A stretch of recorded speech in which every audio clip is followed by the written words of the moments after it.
Hello साथियों, स्वागत है आप लोग का आपके अपने चैनल फिजिक्स पढ़ना पे।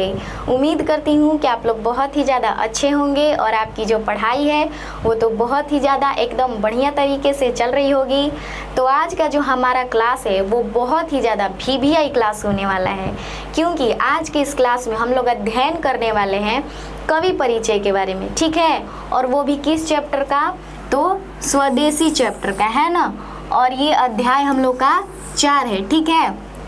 और आप लोग जानते ही हैं कि आपके एग्जाम में कवि परिचय से कितना ज़्यादा क्वेश्चन पूछे जाते हैं, है ना। तो इसीलिए हम लोग इसे बहुत ही ज़्यादा अच्छे से एकदम अपने भाषा में इसको समझेंगे, ठीक है। तो चलिए बिना देर किए इसको आगे की ओर बढ़ाते हैं, है ना। और देखते हैं कि इस चैप्टर के कवि कौन है, ठीक है, उनका क्या नाम है ना, उनका जन्म कब हुआ भाई, ठीक है। तो यहाँ पे देखिए दिया है पाठ, तो हम लोग का पाठ है 4 जिसका नाम है स्वदेशी। क्या नाम है? स्वदेशी। और आप लोग तो जानते ही हैं कि स्वदेशी अलग होता है और विदेशी अलग होता है, ठीक है। इतना तो आप लोग को पता ही है ना। बोलते भी हम लोग कि देसी खाना चाहिए, विदेशी खाना चाहिए, ठीक है। तो उसी प्रकार स्वदेशी अलग हो गया और विदेशी अलग हो गया, है ना। और यहाँ पे देखिए एक चित्र दिया गया है, किस चीज़ का चित्र है? तो आप लोग बोलेंगे इसमें पुराना पुराना घर हम लोग को दिखाई दे रहा है ना, बहुत सारे लोग दिखाई दे रहे हैं, ठीक है। तो मैं आपको बता दूं कि ये सब जो घर है, जो लोग हैं, ये इंडिया के हैं, यानी कि हमारे भारत के हैं, यानी कि ये स्वदेशी लोग हैं। कौन से लोग हैं? तो ये स्वदेशी लोग हैं, ठीक है। अब आइए आगे देखते हैं कवि परिचय के बारे में, ठीक है। तो यहाँ पे देखिए दिया है कवि परिचय, ठीक है। क्या दिया है जी? कवि परिचय। और यहाँ पे एक चित्र दिया है, किनका चित्र दिया है? तो प्रेमघन जी का चित्र दिया है। ये कौन है? तो ये प्रेमघन जी है ना। और यहाँ पे कवि का नाम नहीं दिया है, तो यहाँ पे भी मैं लिख देती हूँ कवि प्रेमघन, ठीक है। यानी कि स्वदेशी पाठ के लेखक कौन है? तो प्रेमघन जी हैं, ठीक है। इतना क्लियर। अब आगे दिया है इनका जन्म, कि इनका जन्म कब हुआ। तो इनका जन्म 1855 ईस्वी में मिर्ज़ापुर उत्तर प्रदेश में हुआ। कब हुआ? तो 1855 ईस्वी में मिर्ज़ापुर उत्तर प्रदेश में हुआ। और यूपी वाले लोगों को कौन नहीं जानता है भाई, है ना, क्योंकि कहा जाता है कि यूपी और बिहार का तो अलग ही रुतबा रहता है, ठीक है। और हम लोग भी कहाँ से बिलोंग करते हैं? तो यहीं से बिलोंग करते हैं, ठीक है, यूपी बिहार से, है ना। तो जो प्रेमघन जी थे वो भी कहाँ के थे? तो उत्तर प्रदेश के हैं, ठीक है। और देखिए आगे दिया है इनका मृत्यु, कि इनका मृत्यु कब हुआ। तो 1922 ईस्वी में हुआ। इनका मृत्यु कब हुआ? तो 1922 ईस्वी में हुआ, ठीक है। उसके बाद दिया है प्रसिद्ध नाटक, किनका प्रसिद्ध नाटक? तो प्रेमघन जी का, ठीक है। तो इनका प्रसिद्ध नाटक था भारत सौभाग्य और प्रयाग रामागमन। कौन कौन सा था जी? भारत सौभाग्य और प्रयाग रामागमन, ठीक है। अब देखिए आगे और भी इनके बारे में कुछ दिया है ना।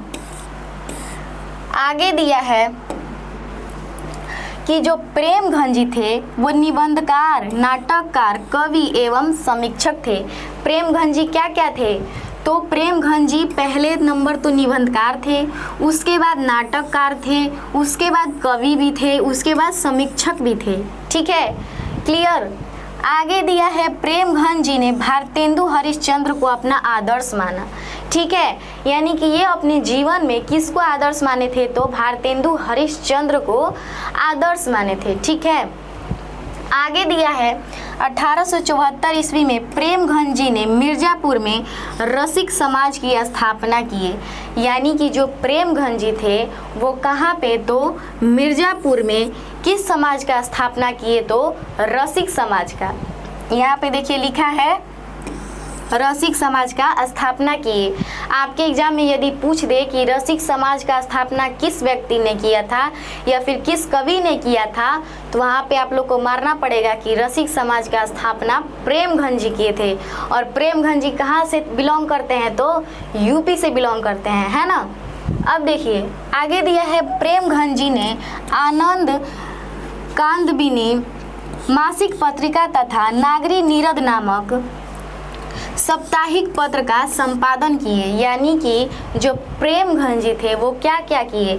सबसे पहले देखिए आनंद कांदबिनी मासिक पत्रिका तथा नागरी नीरद का क्या किए नामक साप्ताहिक पत्र का संपादन किए। ठीक है, अब आगे देखते हैं इनके बारे में दिया है। ठीक है, दिया है कि प्रेमघन जी की रचनाएं प्रेमघन सर्वस्व नाम से संग्रहित है। किस नाम से संग्रहित है? तो प्रेमघन सर्वस्व नाम से संग्रहित है। ठीक है, उसके बाद दिया है कि प्रेमघन ने जीर्ण जनपद नामक एक काव्य लिखा है जिसमें ग्रामीण जीवन का यथार्थवादी चित्रण है। यानी कि जो प्रेमघन जी थे एक काव्य लिखते हैं और उस काव्य में किसका चित्रण है? तो ग्रामीण जीवन का। ठीक है, किस जीवन का जी? गांव के जीवन का क्या है?